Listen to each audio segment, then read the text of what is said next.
It had been nearly 3 days since I had lost contact with my husband. Despite his prior notification that he would be unresponsive for a while, my growing concern prompted me to consider calling the police. Just as I contemplated this step, a phone call interrupted my thoughts. It was one of his subordinates, saying, "Senior, your husband has been killed in an accident." Shocked and unable to process the news, I rushed to the hospital, only to find my husband transformed. My name is Lisa, a 28-year-old woman married for 2 years. We live together, both working for an ID company. Although we aspire to have children, it hasn't happened yet. My husband, Hiro, 2 years my senior, is dedicated to his work. I vividly remember the day he joyfully announced his potential promotion. His happiness was contagious, and despite his tireless efforts, I couldn't help but feel proud. However, as the days passed, I noticed a change in Hiro's behavior. He started working even longer hours, often returning home well past midnight, and working on weekends became a regular occurrence. The once frequent outings on our days off gradually ceased. I couldn't understand why he seemed unaffected by the relentless workload. Moreover, his attitude toward me grew colder. Despite my concerns, he showed no signs of fatigue. I couldn't shake the feeling that something was amiss, questioning the strangeness of it all.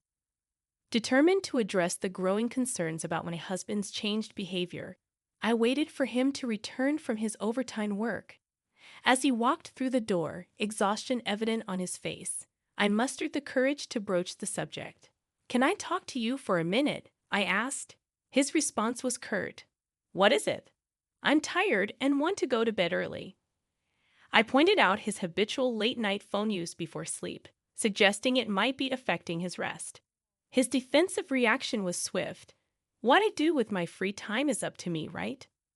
Undeterred, I questioned his seemingly excessive workload, especially after his recent promotion. His expression momentarily hardened, and I seized the opportunity to express my concerns about the toll it was taking on him. "You work too many holidays, and it's not fair to make your employees work so hard," I said. His response was dismissive. "I can't help it. You can't understand what I do. I'm tired, and I'm coming home, so don't meddle." With that, he left the living room, leaving me in turmoil.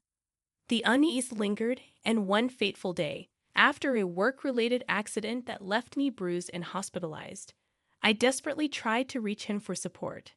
However, my attempts were met with silence. Hours passed, and frustration built as my husband remained unresponsive. Finally connecting with him, I explained the urgency of the situation. His response, filled with indifference and an unexpected lack of concern, left me speechless. "I'm sorry, but I'm in an urgent situation." "What do you mean?" "I was in an accident on my way home and had to be hospitalized. I have pain all over my body, but they said it was nothing life-threatening." "What are you doing to me?" His callous reply, urging me not to get into an accident when he's busy and disclaiming responsibility for my car, left me stunned and at a loss for words. I had asked my husband to bring me a change of clothes, a simple request in light of the accident that had left me hospitalized. However, his response was far from supportive. "Why should I do that? I'm tired from work, and I have to go all the way to the hospital for some idiot who had an accident because of her carelessness," he retorted, labeling me as the cause of the mishap despite it being the fault of the other driver. His harsh words stung, and he refused to come to the hospital or respond to my messages, leaving me on my own. The abrupt end to our call resonated in my ears, bringing me to tears.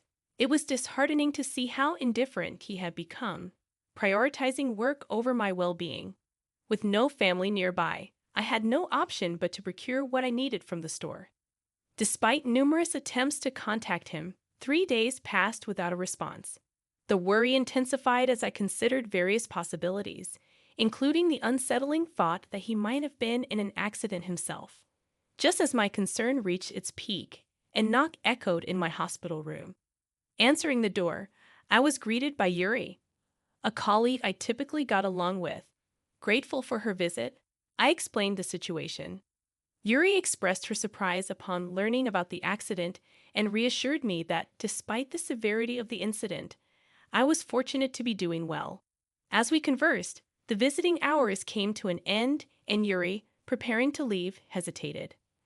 Her troubled expression hinted at something unspoken, as if she harbored concerns or information she was hesitant to share. Anxiety gripped me as I nervously questioned Yuri. Is something wrong? She hesitated before responding. I'm sorry, Lisa. I don't think this is the right time to say this, but I saw something. I saw Lisa's husband walking with Misa. The revelation hit me like a tidal wave. What? When was that? I asked, my mind racing to piece together the timeline. Misa, a junior employee at our company, had been under my mentorship since her early days. We still shared weekly lunches, maintaining a connection that spanned several years. The last time Misa and my husband crossed paths was likely at our wedding. Could it be that they had met then? The impossible notion sprouted in my mind, and I couldn't dismiss the worst-case scenario. Yuri recounted her observations from 3 days ago, mentioning Misa carrying a case. A sinking feeling enveloped me. I contacted my husband's office, confirming Yuri's account. He had indeed taken paid leave 3 days ago. The pieces fell into place, confirming my fears. The man I loved and the junior colleague I trusted had betrayed me simultaneously. The realization struck hard. Had the relationship begun even before his intensified work schedule? Each instance of his suspicious behavior replayed in my mind, and the truth became painfully clear. Subconsciously, I had been calling him repeatedly in the past few days, knowing he wouldn't answer. Yet, I refused to let him off easily, persistently ringing until he finally answered, his voice filled with displeasure. What's the matter with you? You're so persistent. I told you I wouldn't answer for a while. What's so important that you can't respect that? I'm working every day. I'm at work every single day, my husband retorted defensively. Unconvinced, I countered. You've taken a holiday until tomorrow. What on earth are you doing? His hesitation was palpable, as if he still believed he had room for deception. Swiftly, he began to weave excuses, denying any time off. I cut through his attempts to play dumb, stating, I'd already checked with the company. I know everything. Just confess. Frustrated and perhaps realizing he could no longer conceal the truth, my husband admitted, I'm exposed, right? That's right. I'm traveling with Misa. If you understand, don't interrupt me, ugly. His callous words stung. When I pressed further, he callously added, I'll divorce you when I get back. Don't bother me. The phone call ended abruptly, and with it, the love I had for him transformed into intense hatred. The betrayal was unforgivable. Determined to take matters into my own hands, I vowed revenge. However, before I could act, fate intervened. The next day, discharged from the hospital and able to move around, I'd opened my phone to seek legal assistance for revenge. As I scrolled through options, my husband's name flashed on the screen with a call from his faithful partner, Misa. Startled, I hesitated, realizing there was no escaping the confrontation that lay ahead. I answered the phone with trepidation, and Misa's trembling voice immediately reached my ears. Hello, Lisa Sr. I'm sorry. It's common sense to apologize in person, not over the phone. I responded, trying to maintain composure despite the unexpected call. Acknowledging the unconventional nature of the apology, Misa pressed on, explaining, Yes, that's right, but I don't have time for this. Before I could react, she dropped a bombshell that left me in shock. Lisa Sr., your husband died in an accident. Stunned, I struggled to find words. What are you talking about? Hiro is on a business trip with you right now, isn't he?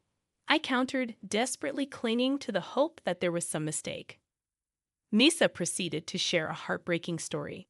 According to her, on their way home from the airport, both she and my husband were involved in an accident. Hiro had been hit by a car, and despite her immediate call for an ambulance, he showed no signs of life. The news was too much to comprehend. I hung up the phone, quickly informed the nurse of the situation, and rushed to my husband's side.